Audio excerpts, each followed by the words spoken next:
If I were to describe my father's work, I would say it's organic, it's roots, it's the hills, it's nature, and it's also spiritual too. It's poetic, it's loneliness, it's happiness. It's kind of the whole gamut of living a good life, a happy life. Has nothing to do with inspiration. If you wait for the divine inspiration, going to be once a week probably, if you're going to get that. No, you have to psych yourself, you have to dare yourself, you have to do things that, see, a normal person will draw to the right, then you draw to the left.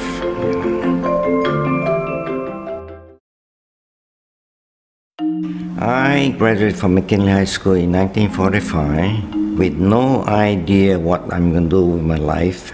So after graduating, I had all this menial job, dishwasher, working in dark room, and then finally I ended up at Dairyman's, which is medical today. That's when I saw the light. The light means that, is this what I'm going to do my rest of my life?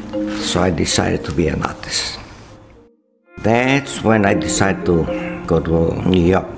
I go meet for the first time Pompei Akaji, who came back from Italy, Tadashi Saru, Bob Uchikubo, he came back from Chicago Art Institute, and Jerry Okimuru.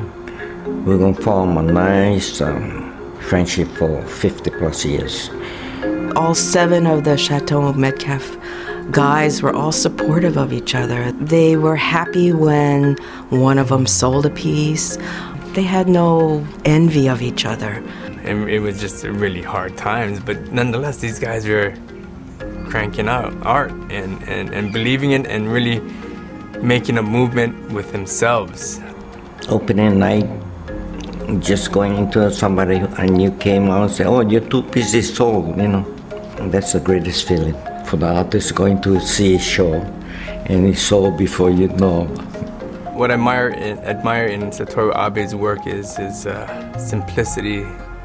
Aloha Stadium, Dad did the piece, I believe, about 25 years ago. It was constructed in Makaha and he did it lying down. When you walk into it, you know, you walk through it, it's more of an experience than a sculpture too, you know. First Hawaiian Bank, I think everybody sees that because that's at the crossroads of Bishop and South King Street. Oh, I like all the detail in his art, especially like the metal work, how he uses the different acids to kind of give it the different tones, as it has some green and then he grinds it away so you can see the copper, but then you can see also like the tarnished version too, and all in the same piece.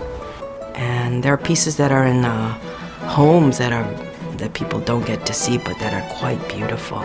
I can't really fall in love with any one of them because I love all of them. My father continues to make art and it never stops. He gets up in the morning, has his breakfast, and then he does his art and he eats lunch and then he goes back and does it again.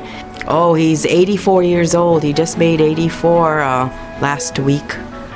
There's no such thing as retirement, okay? It's inspiring, yet, you know, for someone like myself who does art also, it's almost depressing because I can't keep up with it, you know? My son Donovan has been helping my father with his laser engravings. My son adores his grandfather, and it's good for them to bond.